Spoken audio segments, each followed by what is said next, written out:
Sois belge et tais-toi, ça c'est pour la version politiquement correcte. Et de politique, il en est question dans ce spectacle qui tourne en Belgique. Un spectacle écrit et joué par Baudouin Rémy qui est avec nous en direct de Namur. Bonsoir, merci d'être avec nous puisque vous jouez ce soir. Alors la politique c'est un milieu que vous connaissez bien et pour cause. Vous êtes journaliste politique sur la RTBF, notre partenaire belge. Vous animez un débat tous les dimanches, c'est très sérieux. En fait vous êtes un peu Dr Jekyll et Mr Hyde, d'un côté chroniqueur politique, de l'autre critique satirique. C'est pas trop difficile le mélange ?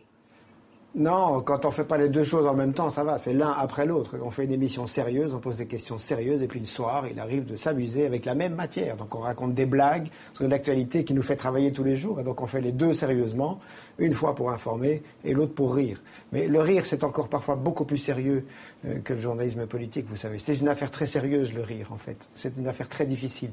Il faut être d'abord juste, pas bêtement méchant, et il faut arriver à faire rire avec des choses parfois très compliquées, très complexes, et surtout avec la politique, dont notre pays est servi de complications multiples.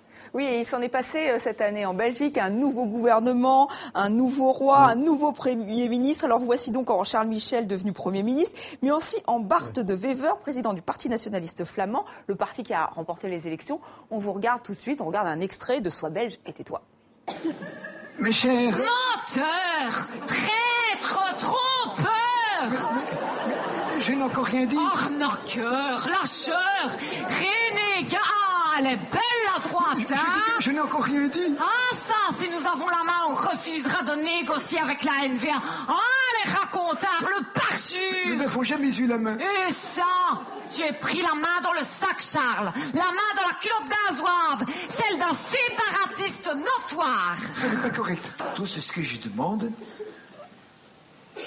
c'est que vous nous accordez le bénéfice du doute. Hein. Je demande que vous nous donnez une chance. Hein. Faites-nous confiance. Hein. Confiance.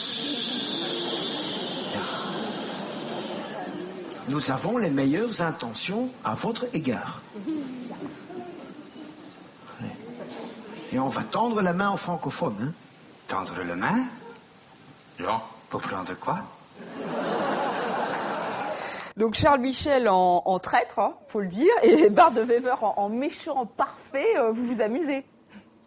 En fait, c'est une traduction libre, scénique, de dramaturgie théâtrale comique, on va dire ça comme ça, d'un événement réel. Il faut savoir que le jour de la déclaration de politique générale du nouveau Premier ministre à la Chambre des représentants, donc au Parlement fédéral belge, le jour même où il va prononcer son discours, il ne peut pas prendre la parole parce que l'opposition, menée par l'ancienne vice-première ministre socialiste, Laurette Onkelings, va donc un peu perturber la séance avec une opposition très ferme. Et en fait, c'est ça qu'on va brocarder. Et le public belge qui a suivi cette crise à répétition depuis des années va trouver là un point de référence. On sait ce qui s'est passé et nous, on décode ça d'une manière humoristique. Mais en fait, les faits réels se sont réellement produits dans la Chambre des représentants. Ici, c'est sur scène, ça fait rire. Mais pour de vrai, ça n'a pas fait rire grand monde, en tout cas. Oui, mais c'est très fidèle à la réalité. On comprend que vous la reprenez, et bien après vous la remettez à votre sauce, si j'ose dire, à la sauce suédoise d'ailleurs. On la tord de rire. Alors Bart de Wever, c'est vrai qu'il fait vraiment le méchant. Est-ce qu'on a la tentation en tant que francophone d'être encore plus féroce avec la NVA, avec les Flamands, avec les vainqueurs? Ce qui est marrant, c'est que vous dites déjà, c'est les méchants. Non, c'est pas Dark Vador. Alors, dans l'opinion publique, il est dépeint comme quelqu'un de glaçant, d'ironique, de sarcastique, de caustique. Il va toujours faire des gestes comme ça avec ses yeux vers le haut et dire, allez, j'ai presque marre déjà de parler avec vous en français. Allez, c'est dingue, faire l'effort toujours comme ça de parler, m'exprimer dans la langue de vous. Mais, oui. Alors, il y a ce côté un petit peu glaçant qui fait que le pays est au bord de l'implosion depuis 1950 avec des problèmes communautaires. Et puis, en 2007, il y a des grandes crises avec l'arrivée de ce président d'un parti nationaliste. Et les Belges connaissent bien cette situation. Au départ, les Belges mettaient des drapeaux belges aux fenêtres pour dire on ne veut pas se séparer. Et aujourd'hui, eh bien, c'est plus tellement le cas, mais il y a toujours une grande appréhension d'un pays qui veut rester uni et que d'autres disent qu'on veut le défaire et le couper en deux. Je crois que la vérité est sans doute entre les deux. Et pour tout ça, ça donne une matière à rire. Le communautaire chez nous, les disputes entre francophones et néerlandophones, c'est un terrain inépuisable pour les humoristes et pour les caricaturistes. Et les gens connaissent cette situation, donc ils en rigolent. Et toute la classe politique assiste à votre spectacle, même Bart de Wever. Comment ça, pourquoi? Ils sont un peu masochistes ou pas? Le président de la Chambre est venu et justement il voulait savoir quelle était la perception que son parti laissait dans l'opinion publique. Et les humoristes font partie de l'opinion publique puisque soit ils la font, soit ils la défont, mais en tout cas ils travaillent sur les référentiels communs, sur ce que n'importe qui peut connaître de l'actualité. Donc quand ils viennent voir, la NVA, le parti nationaliste de Bart de Wever vient voir avec des représentants ce spectacle, c'est pour prendre la température de l'opinion publique, voir ce qui fait rire, voir si on les matraque, si on les épargne un petit peu, s'ils arrive tôt ou tard dans le spectacle. Et puis ça nous permet de faire des blagues, puisque ça nous permet d'utiliser le fait que Bart de Wever trouve que ce spectacle est le plus drôle qu'il ait jamais vu, puisqu'effectivement, il n'est jamais venu le voir. Mais c'est pas très très grave. Nous, on l'invite. Il peut venir nous voir, et la plupart des politiques sont là et viennent voir. Il y en avait encore un hier soir. Ils viennent rire, et je crois que c'est typiquement belge, c'est ce surréalisme qui permet de rire de soi-même, malgré un pays un peu compliqué, d'abord à comprendre, et ensuite à gérer. Et l'humour permet peut-être de rapprocher les uns et les autres. Au moins, en tout cas, ça permet de raccourcir les tensions avec un sourire. Alors, vous n'oubliez pas l'opposition. Elio Di Rupo, l'ancien Premier ministre socialiste, est très convaincant. On regarde. Oui. Total chaos! Et pour les travailleurs et nos concitoyens, ce sera la misère. L'enfer, le bain de sang social. Et je le dis avec toute la mesure et la réserve qui s'impose, mais ce sera la fin du monde. Alors qu'avec le Parti socialiste au gouvernement wallon, nous avons pris des mesures équilibrées. La la la la la la la la la la. C'est aussi ça le secret de l'humour belge, enfin le secret de votre spectacle, en tout cas, c'est l'autodérision. Oui, et puis la caricature, donc ce que vous venez de voir, c'est l'ancien Premier ministre qui est passé dans l'opposition, qui est devenu le président du premier parti d'opposition francophone. Et on a une certaine dramatisation des enjeux. Et c'est là-dessus qu'on va faire rire les gens. C'est de montrer le vrai discours accentué par un support musical comme dans les films pour en faire quelque chose de rigolo. D'un côté, quand ils sont au pouvoir, on dit qu'on prend des mesures équilibrées. Et de l'autre, quand les autres prennent des mesures, tout est mauvais. C'est blanc, c'est noir. Mais en tout cas, ça reste drôle dans un spectacle. C'est pas la réalité politique, on n'en est pas loin, c'est juste des clichés et des clins d'œil. Mais c'est vrai, c'est l'autodérision. D'abord, quand ils viennent eux-mêmes, ils viennent rire de ça. Alors parfois ils rient d'eux-mêmes, parfois ils rient des autres. Le plus souvent d'ailleurs. Ils viennent voir les autres et ils rient plus facilement des autres que d'eux-mêmes, il faut être honnête. Alors sacrilège, hein, vous riez aussi du roi belge, le nouveau roi belge. On regarde un extrait. Il y a un an, tout le monde disait que je n'y arriverais jamais. Mais tu y arrives? Presque. Oh. Enfin, j'essaye. Tu sais, j'avais un plan. Oui. Où est mon plan? Oh, ici, mon chéri. Je m'étais bien préparé pour monter sur le trône. Oui, pendant 50 ans.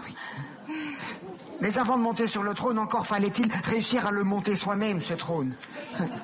Gouvernement suédois, trône suédois. Le trône de Klet. Klet. Oui, en suédois, on dit Klet, mon chéri. Klet. Trône de Klet. Klet. Bon, allez, maintenant, tu prends ton pied et dans le petit trou, mon chéri. Mathilde. Majesté. On dit majesté, mon chéri. Bon alors, Baudouin, il nous faut une petite traduction, puisque effectivement, on ne comprend pas bien le jeu de mots, Klet, c'est-à-dire.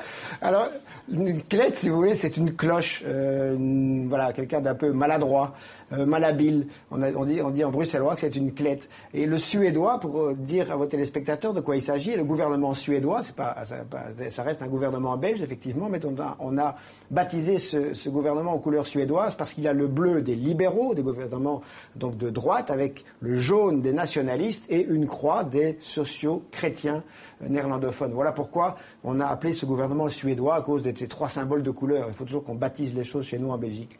Mais donc on a un gouvernement suédois avec un roi qui monte un trône de marque suédoise, un meuble en kit, et ce trône, évidemment, on va savoir à la fin que ça ne tient pas vraiment, puisque c'est le symbole de la Belgique. Est-ce que le trône va tenir, surtout si c'est le roi qui le monte finalement.